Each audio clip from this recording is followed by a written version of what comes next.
Welcome to the Berks Homes Podcast, the business of building homes. I'm Katie. I'm here with my brother Ben, and today we're talking about our vision. Be a major league player in minor league markets. Yeah. Ready to do a deep dive? Absolutely. It's baseball season or baseball playoff season, so it's kind of perfect. Themed properly. Yes. Yeah. Right October. Phillies play tonight. They're 0-1, so we need to get back on track. Had to mention it. Yeah. We have to dig ourselves out of the hole of depression from the weekend. Yeah. 2 losses. All right. Let's move on. So, yeah, this is a perfect time to kind of see where we're at on track with our vision and see, like, why does it even matter to us? Give me your personal opinion. Like, Yeah. the idea of the vision is that the way I've always seen it is it's just something that never stops, Mhm. right? You're never there. Right. It's this overarching thing that you're trying to attain, but you can never actually attain it. Yeah, it's like it's kind of your clarity. Mm-hmm. I think your mission is more your why. Yeah, right. And then your vision is more your how. Yeah, that's how I see it. I just wanted to Yeah. make sure, especially for those that, don't know the difference between the two. Mm-hmm. Now, listen, every business leadership book has their own version of which statement that you need to have. Mm-hmm. If you have to have your hedgehog concept, you should have your core statement and your vision and your whatever. Yeah. Genuinely just pick what works for your organization and aim the vehicle towards the goal. Yes. That's really all it comes down to. Hit the gas pedal. Yeah. So I think that we landed with our mission, vision, and core values because that created our guiding principles. It's everything that we need. We're not missing anything. And if you add too much, it just gets complicated, confusing. Right. So we try to keep it as simple as possible as our why. Yeah, and you always want to be able to quickly utilize it as an illustration, right? Yeah. When you're trying to clarify something or explain why you would make a decision or do something, it's easy to paint that picture and use it as an illustration if you're sticking to your vision. Yeah. Right? Well, if you take our mission, create those long-term relationships, that's our why. Why do we exist? Well, we want to be in this long-term, this long game play. How? By being the best in the game wherever we choose to be. Right.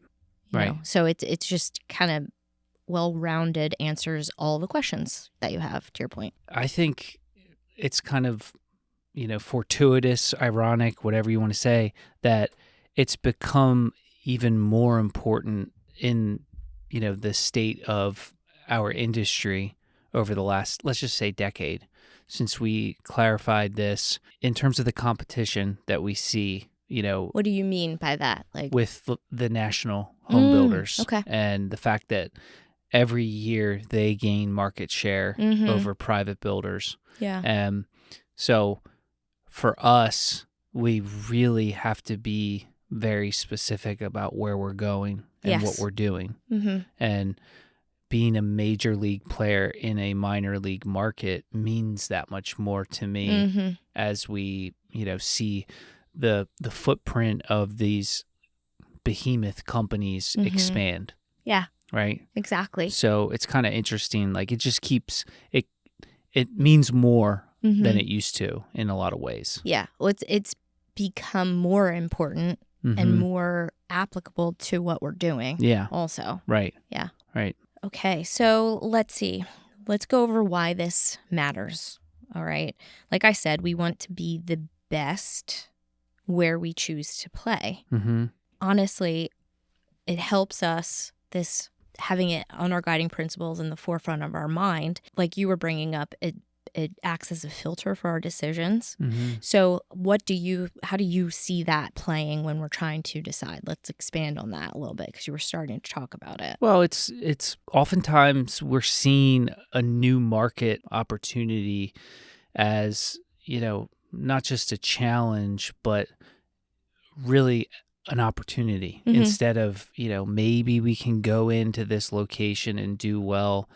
And I think now we're trying to go in and dominate where, there's nobody dominating, and that kind of definition of a minor league market is a little fluid, but it's saying we're going to be super professional. We're going to be what, would appear to be a national home builder in a tiny little place and go in there and knock it out of the park, essentially. And that's how I look at it. And it's doing everything with that end in mind of being the very best, being very professional, and not just, dominating in a way like it's easy, but like crushing everything, no matter what it is. We build in some municipalities that like were 80% of the building permits or something. Yeah.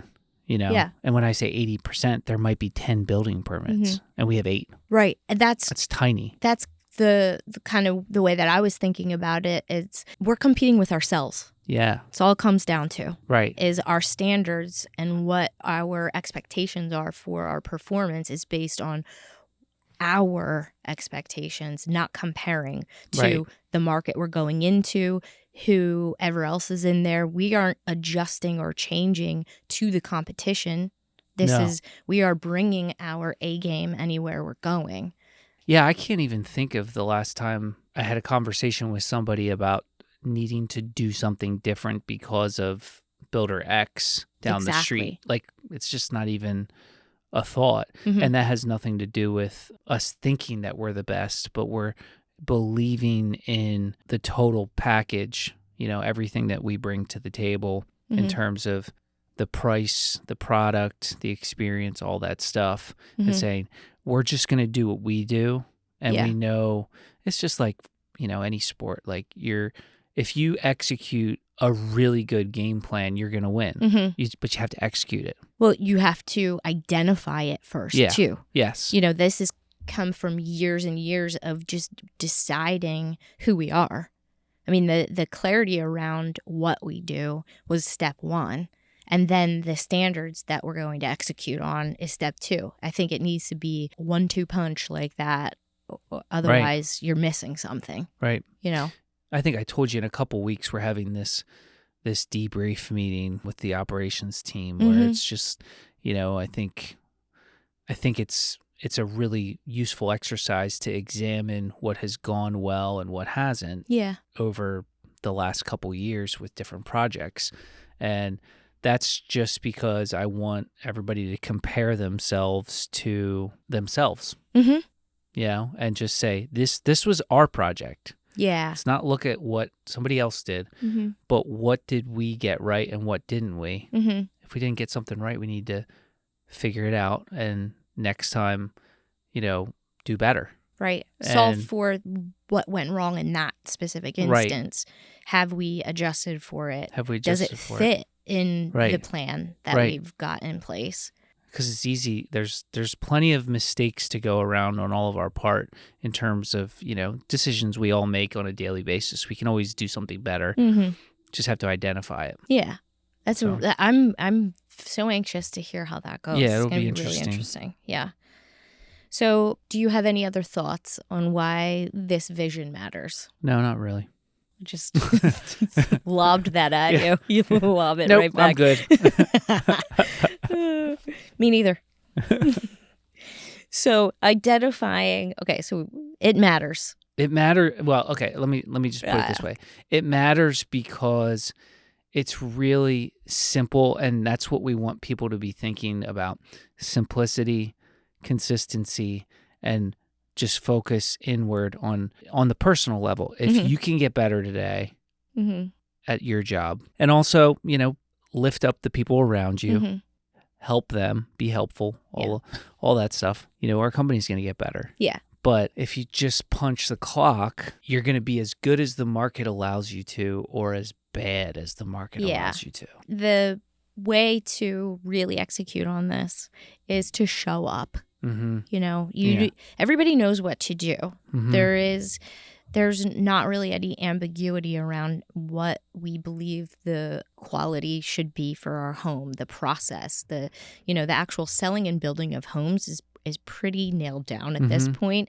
So it's showing up and just making it happen. And sometimes, in repetition or in when there's a busy season, like we're running into the busiest time of the year for us. Yeah, fourth quarter, which is why it's also a good time to be talking about this. Let's keep this vision at the forefront of our minds, because with all of the homes that we're trying to settle in the next 3 months, sometimes it's hard to stay on top of all of this, all of these details, all of the level of interaction, communication, touch points we want to have with customers, with trades. And this vision keeps your head up a little bit to say, okay, we expect to deliver at a really high level even when we're busy. That's part of this formula. Yeah. No days off, in a sense of when you show up to win. And at some point it's a cultural thing. And we're just speaking these words out loud because it's something that we really believe in, but it is embedded in the DNA of the company. But it's just like anything. The more you talk about something, the more it gives it life. Yeah, the more upfront and front and center it is. So let's transition over to then what Major League really means to us. So obviously we have stated its importance, but like what does it really mean in your mind? Well, I think it's developing something. When I say something, processes, meeting structure, cadence of information flowing back and forth that are, standard and, rather strict and stringent. So there's an expectation as you craft your week, your schedule, and you just have an expectation of what things are supposed to look like. And sticking with it. Yeah. So, we have our scorecard that we're constantly polishing, that we resurrected, that we review the numbers every week. And we have certain meetings that are the lifeblood of our business. You could call some of it mundane or boring or repeatable, but that's where once you get it to that point where it is boring, that's when it gets really good. Yeah. We all go through life cycles as businesses that something's new and exciting and it's changing and it's dynamic and that's great, but the point of it all is to get to boring. Yeah. What's great about being boring, it makes it so obvious when there's something that you need to pay attention to. When you're in chaos or inconsistency, sometimes you don't know that there's a problem. But when you get in this rhythm where you're meeting your goals, you're hitting your numbers, you're just reviewing it every week, it sticks out like a sore thumb when something is off. Right. You've got the pattern recognition down after you've been consistent and you're just, steady. But then when there's something that needs to be addressed, it's like, oh, what's going on there? And it makes it so easy to fix problems when you know what to expect. Yeah. Don't forget that we're in home building, so they are present every day too. I mean, our jobs, it's impossible to be boring because of the variables.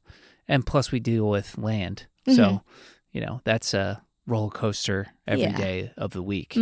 But the operational metrics and all that stuff, that's what being a major league player looks like, is knowing when you walk into the office every day or, log onto your computer or whatever, you know what to expect and you know what success looks like automatically. Yeah.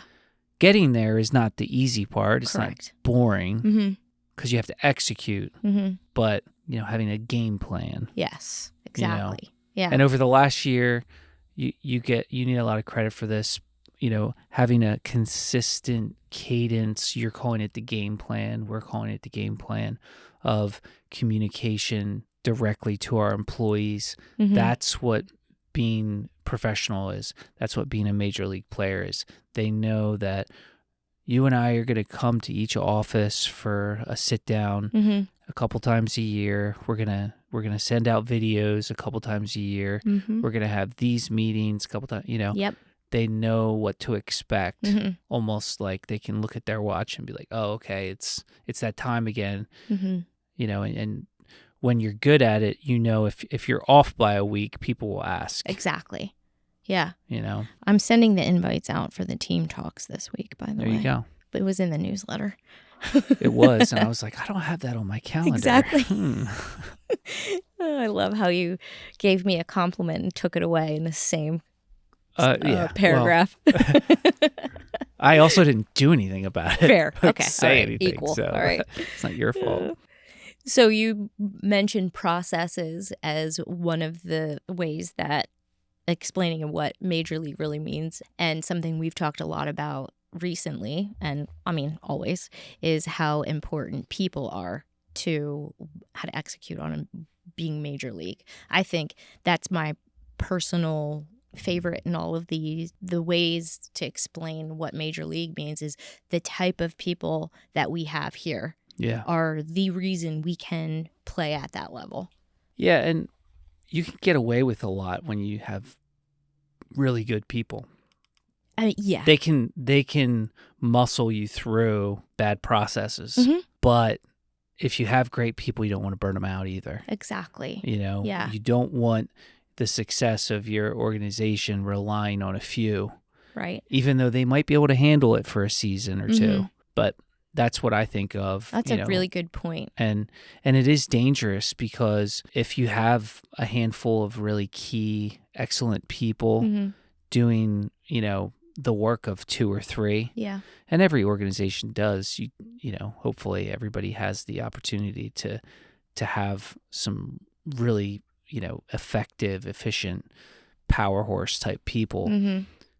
You will get exposed if they either change their role or leave or something. You'll get exposed for your bad processes very quickly. And so you want to, I assume that we're going to get great people over here, but I don't want to count on it. Yeah. Because, we need to have good processes first. Somebody that's really good at their job is going to make great processes like incredible. Then, right. And whenever it's in combination, then the output is way more than just the sum of the parts. Right. Right. You get a great person and a great process, put them together, and you're executing at a much higher level, at a major league level. That's kind of the point, is to keep all of these levers operating at the same wavelength, and one thing, and we've talked about this a lot actually in different ways, but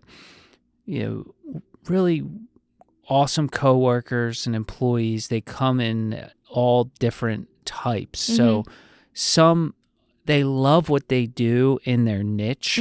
And again, the best person in Department X at their job might not be the best leader for that department. Right. Manager or whatever. And so it's so important as part of all of this stuff with being a major league player or a world-class organization, whatever you want to call it, to identify the people that not just want to be leaders, but have the skill set and desire to do so, and then the people that they just want to do their job because they love that aspect of it, allowing them to thrive in that and not being like, oh, you're the best, you should be the manager. Right. And just because it's, whatever, a pay increase or something, that doesn't mean that they really want it. Exactly. Maybe you just make them the highest paid Department X person. Exactly. Well, and that is what I really appreciate about what we do here specifically is I think that's a little unusual that we honestly recognize that skill and that execution is as equal as being a leader. You need all the pieces of the puzzle. There is a hole if you do not have all of these roles covered. And some of the things that we do are so specific and so industry based. There's not a lot of people. Niche. Yeah. What do you say? It depends. I change data, niche. It depends on how I'm feeling in the moment. I am just not that, I don't know. what's the word? I don't Not know that high class. You think saying niche is high class? It's a niche. Move on. You say shower niche. I think I do. You do not. Yeah. Yeah. The niche in the shower. Yeah. Oh, get out of here. Yeah. It's a niche. That's a situation. You gotta say it. Okay. This is another thing that I'm going to say everyone that we bring up, I think this is the most important one. But the product itself, is got to be major league to us. I think, and that's where I would maybe be a little conceited and brag on us a little bit in terms of the product, because we do not care where it is. I don't care if it's the cheapest lot in the cheapest area, whatever. We are not going to change our product. You got it. Our hope is that we can, I shouldn't say that. We're not going to reach up into a different market as much as we might reach down a little bit. Mm-hmm. We feel like our product is engineered and designed for the most efficient, floor plan that you can get in any area. We're not going to be doing custom homes and, this super high-end stuff because that's not what we're for. Right. But in terms of our product, that's where we really do take a lot of pride. Like, we're not going to be like, oh, you don't need this in this area. Right. That's the product. You know what I mean? Yep. If we can't hit that price point, then we just won't play there, Or if there's not a market that we feel like we can serve, we're just not going to go there. Exactly. But if we commit to it, we're not going to cut things out. Exactly. Cheap it up, Yeah. Yep. So that to me is showing up as major league. That's what it means to me in terms of the product is you defined it perfectly. And we rely on everybody to hold those demands. Like, toe the line. It doesn't matter where you are in any community or any scattered lot or any on your land or whatever it is. If you see something that's not up to snuff, it's not our standards, then, hopefully you'll say something and get it, fixed or changed. And I think we do a good job of that. Yeah. Across the board. I don't know how to say this the right way, but I almost feel like it's more important to get that right for the people who are stretching to get into a home. The people who if you're looking at percentage of investment for someone, right? This is maybe the biggest stretch that they'll ever make with their money. Yeah. And maybe you can barely get into a new home, but they've made the decision that this is what they want to do with their money. Yeah. They want to get in a brand new home. I think it is probably more important in some ways to get them that level of quality because it's like they're a bigger investment for them. Yeah. Yeah. I mean, I think the data would show you that probably our most challenging price point is the lowest one, in terms of nailing everything, the expectations, the customer communication, because a lot of times it's their first home. Yeah. And so they haven't gone through the process, so they might have twice as many questions as the person that's bought 3 already, and so it's just, you just have to hold their hand a little more and set those expectations clearly of, what we're trying to deliver. And then when you execute, though, that also is the group of home buyers that are the most appreciative. Absolutely, yes. Yeah. And if you're with them through the entire process, with setting those expectations, with communicating and listening too. I mean, this ties in with our whole entire customer journey and what our expectations are for each customer is that they feel heard and that they trust that we're taking what they're feeling, because it's the most emotional process, especially when it's a stretch for someone. It's like there's a lot of fear that's involved. If we can make them feel better, secure that they have chosen wisely with their investment, that's kind of the baseline for the customer experience in our mind. You always have to. It's hard too. I try to go through this mental exercise as much as I can of trying to put myself in all these people's shoes when they're on this customer journey. And it is kind of wild when you're building all these homes at once. I think right now we have like 240. It's 800 a Yeah. year. 240 pace. homes under construction right now. Anyway, so it's 240 customers, and you're just casually asking them, okay, just, the next deposit is $22,000 by next Friday. Yeah, think about that at different times and you're in your like, life. $22,000. There's all these people that, you write that check and that's like, what am I getting? Right. So it's a big responsibility, but I think our employees do a really wonderful job at being empathetic to that. And now it's more challenging than ever, quite honestly. Oh, yeah. I think because of the cost of building now, those deposits are bigger and they're more of a percentage than they used to be of what people have available. But I think that's why we do have all of these systems and, training in place. Like we use Novi Home so that everyone has the ability to communicate on a regular basis, pictures of their home, updates, anything that's happening, so people aren't left in the dark and starting to get worried. Yeah. The longer you go between communication, the more nervous somebody's going to get, and the more it will be difficult. They're going to imagine things. Absolutely. Yeah. So we really try to make sure that our teams have every tool they need to make it as easy as possible to keep people happy about their whole We're trying, journey. Everybody. We care. We actually care. Yeah. Don't ever say we don't care. 100%. It might not seem like it sometimes to some people, but we always care. We care a lot. We'll keep trying until it's till we die. Obvious. Yeah. Till we die. So let's see. We've gone over why it matters and what it actually means, but let's talk about how we see this in action. What's the first thing that comes to your mind?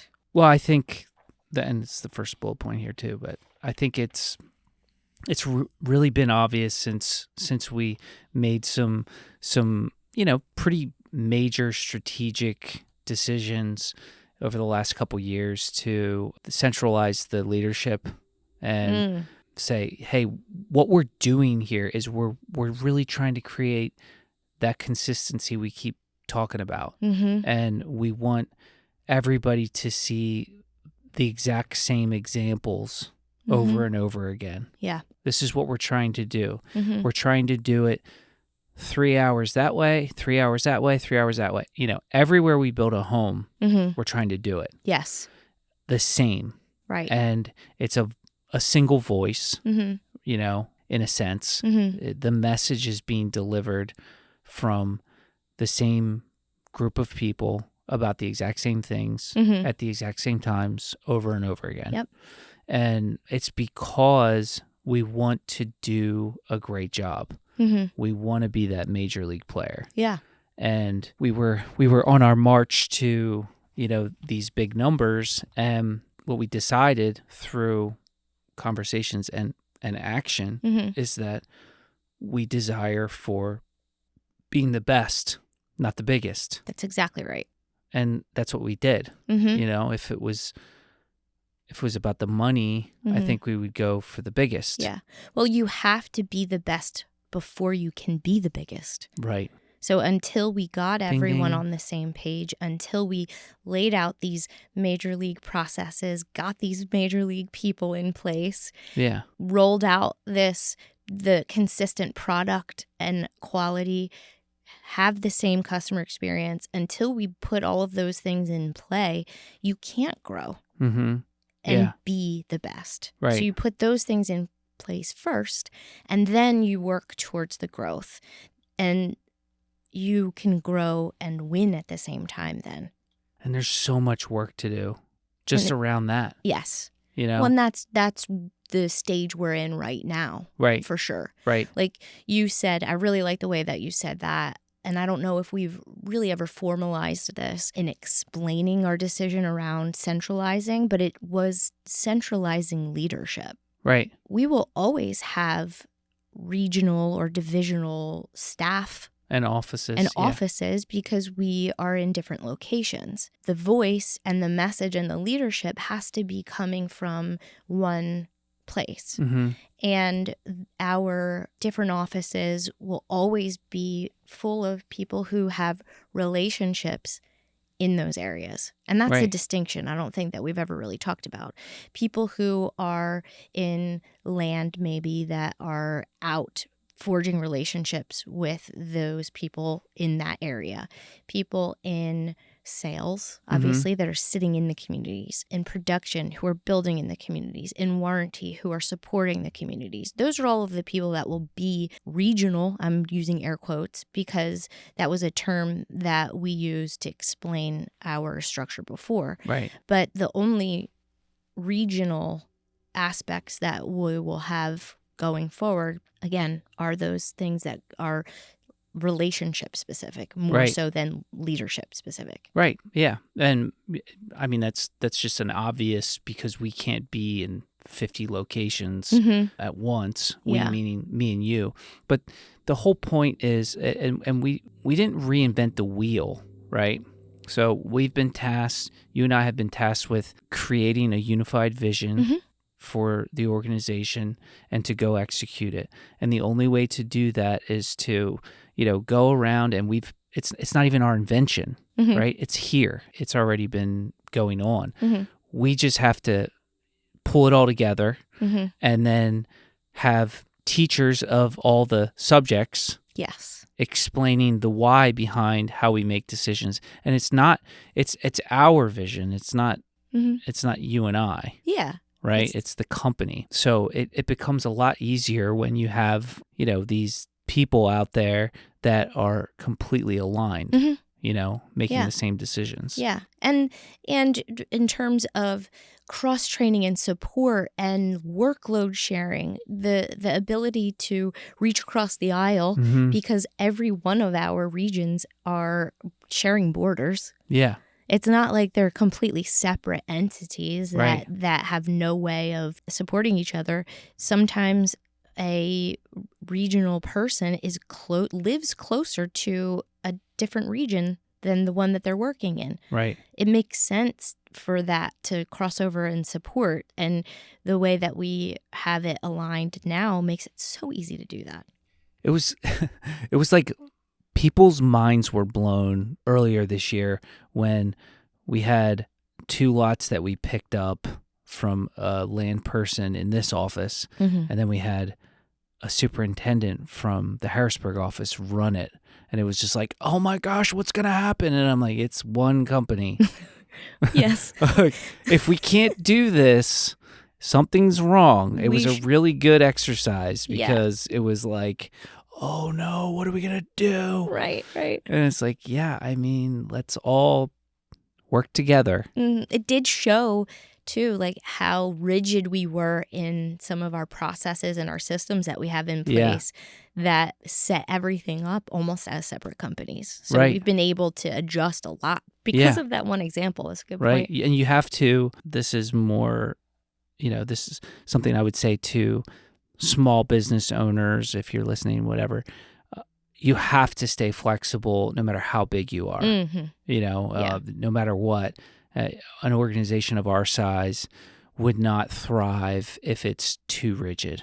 You have to be flexible. You have to adapt. And so it's really like a push and a pull, right? Because on one hand, we're saying you need these processes first. You need to establish guidelines and standards on how you do things, but then you need to test and you need to adapt and you need to change sometimes. I think one of the challenges that we've seen is we've changed so much, and it's not because we want to change. It's like, again, we want to be boring. We just hit a button and it would just work. That would be awesome. I would take a vacation or something.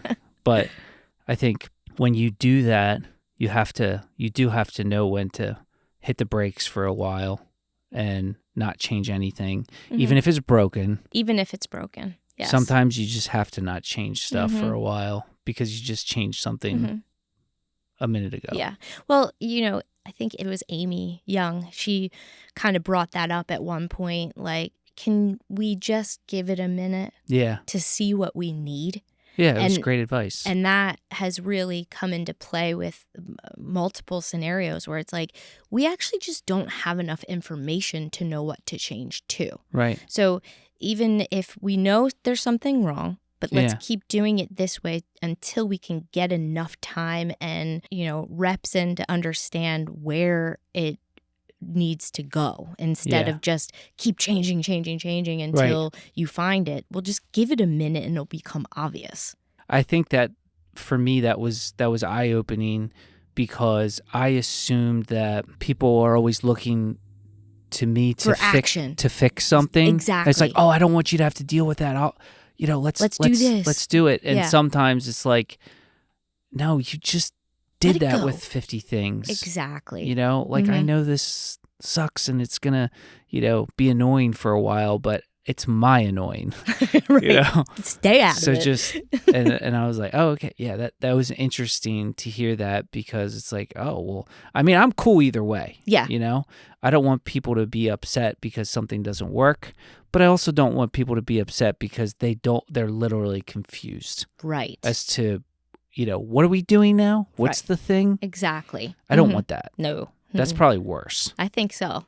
It's probably worse. Yeah, we hit that line where it became worse, where it's like, all right, we'll give it a minute to figure it out. Well, it's kind of like software, right? We're going to talk about that. Yeah, like that's kind of our very obvious major league player move here is our investment in our technology. Yeah. The fact that we are willing to invest in BuildSphere and creating our own tools to run the operations of the business. Yeah. I mean, it gives us the most flexibility and the most control, honestly, when it comes to our information, how we use it, all of that. And it is a big lift and a big investment to make it happen. Like millions of dollars.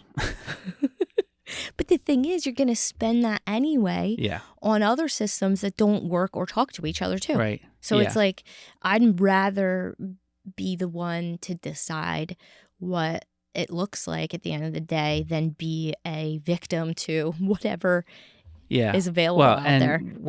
We do have like a hack of having some really talented guys who love working here and want to see that project through. So. Again, great people, number one. I'll go back to that. Yeah.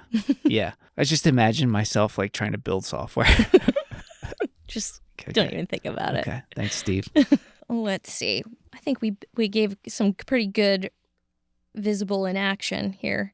Is there anything that you think that we've done that exceeded our original expectations? I think the expectation of how we operate, like how would I say this? Like our starts. Mm-hmm. It's an idea that was introduced, however many years ago, and to the organization that when I say starting a home, I mean digging the foundation. When we start that home, that's everything. Mm-hmm. So as everybody knows, there's a cycle to building homes, and it's not, you don't snap your fingers and you get instant gratification. So there's these really critical paths, in the process. You have the sale, you have the start, you have the settlement. And start is like the most critical because it's just an indication of your workload and your cash flow. Yeah, I was going to say that it's real then. Right. Up to that point, we're not really spending money. We're just collecting it. Right. Or we're just breaking even if it's a spec. You're not doing a lot. But then you're purchasing the land, usually, if we're doing a takedown, and you're investing in the actual buying of everything and building it. The meter's spinning. Yes. You're on the clock. Your clock starts. Right. So, like, how excited do you get when you see a sale come across? Extremely. For how long? That second. Yeah. Like, 1.5 seconds. Only if it's real. And it only stays real until when it starts. We start it. Yeah. Right. So anyway, all that being said, I think we do a really great job here organizationally about identifying how critical the starts are. And you'll actually hear if we have a light week or month. Yeah. You'll hear people that. What does that mean? What we? Well, you'll hear them ask, we need, or say, we need to start here. We need to start here. And it's like, I liked seeing when people are not necessarily incentivized to think about something, and they are anyway. Yeah. You know what I mean? Like a production manager, you know, he doesn't necessarily get paid more or less depending on the amount of starts that week. It's not really affecting him at that time, but he knows that drives the bus. Yeah. And I really need some starts here, and you know? And knowing that he's thinking about the impact it's going to have on the trade base and what that means for us. Yeah. You know, their consistency and all that. I mean, it's right. really impressive when people bring things up like that too, you know? So we have a starts meeting every week, and I still attend because you know, again, it's such a critical thing in the whole process. And that's just one of those checks and balances that we have, you know, 3 teams and 3 offices that they each have a start schedule, and it goes out 12 weeks, and you can see. And, you know, if there's a missed week, if it's like week 7 and then week 9 and there's none for week 8, everybody's like, do we have that permit? Can we slide one into week 8 so we don't go 3 starts week 7 and 4 in week 9, right? And none in week 8. Exactly. What's one of the excavators or 3 of the excavators going to do that week? You know what I mean? So, and subsequently the entire schedule then. Well, yeah, and it's just, again, it's that snapshot in time, knowing that also translates. There's possibly a gap. If you have a perfect schedule for every home, we could not have any settlements that week in 3 months. Yep. So I like how professional we've become in regards to that. Yes. Yeah, it's a really great example. Because right now, you're talking about fourth quarter. I'm in the second quarter now. Right. You know, like planning. That's my mind. I'm always like 6 months ahead. We still have like a week left for the first quarter. Okay. Yeah, no, I know. I'm just saying, but I want everybody to think that way. Yeah. And I think there's a lot of people that are getting there, you know. Right, right.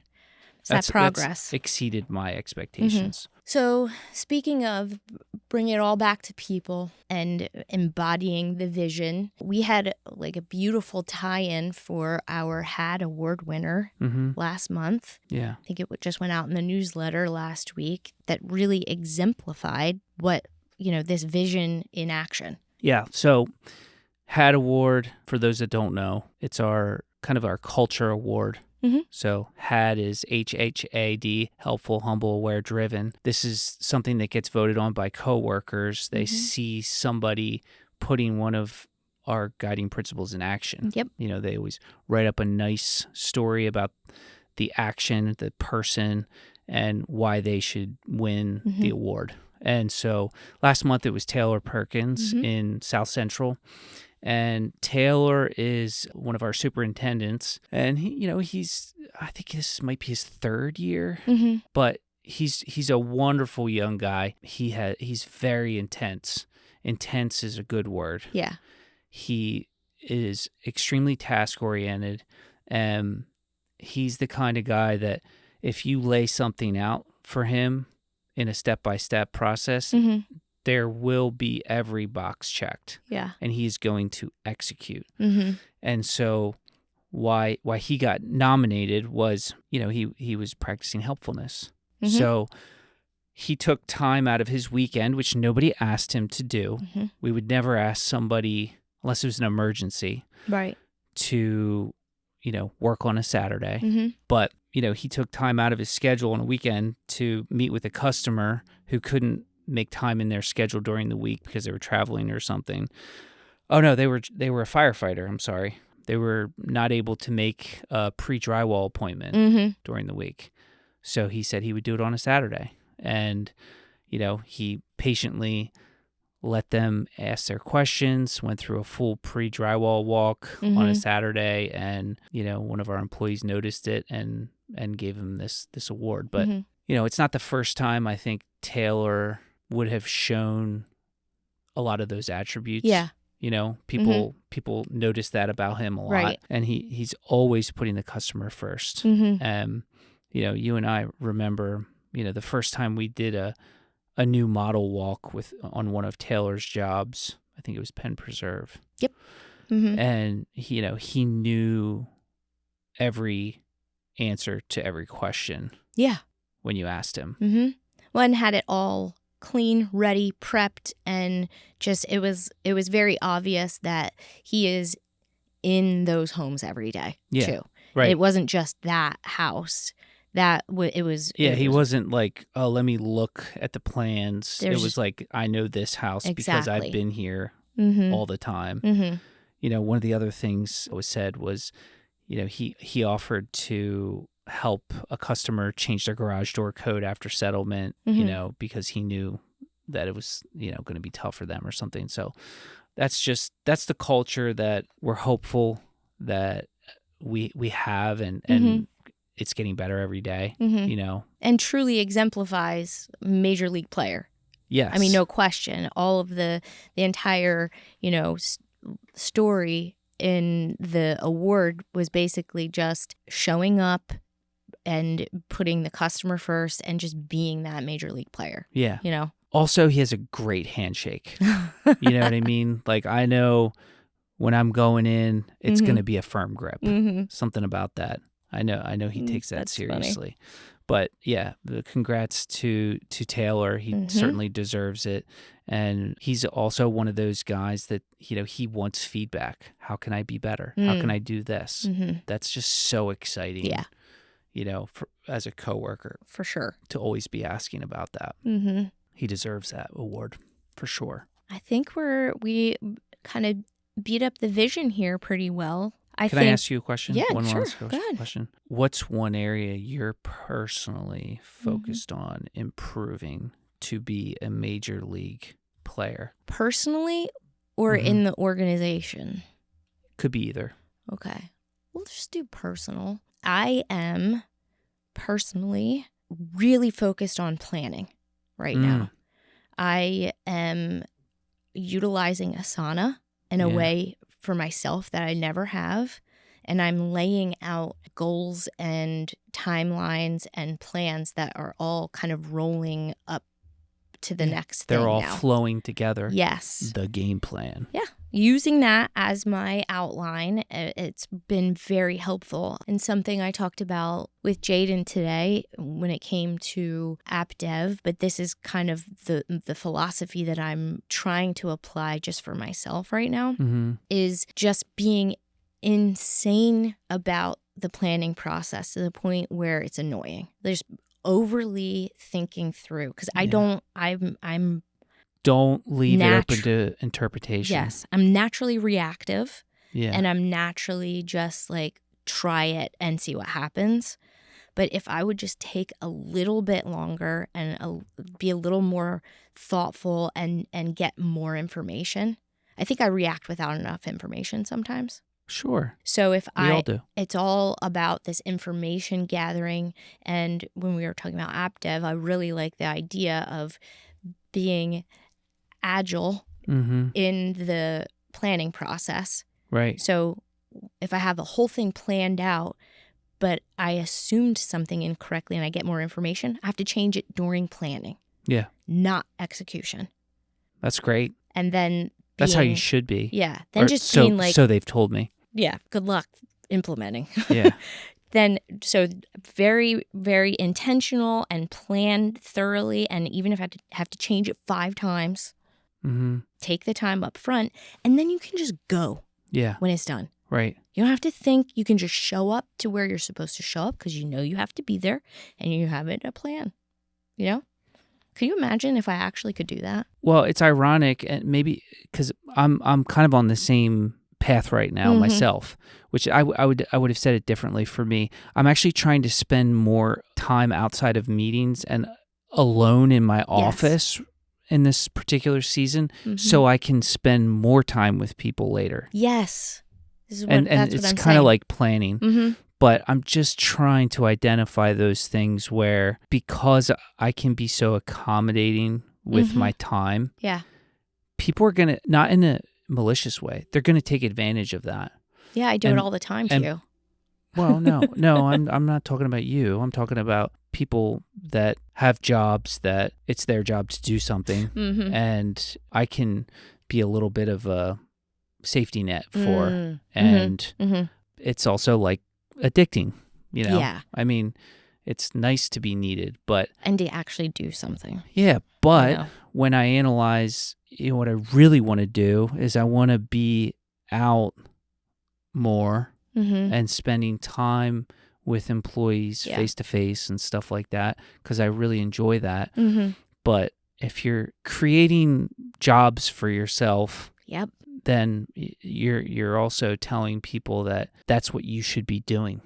Yes, exactly. So It's I'll clean it up. And it's not empowering. Yeah. So it's the same thing. But that's a good lesson. Be organized and plan.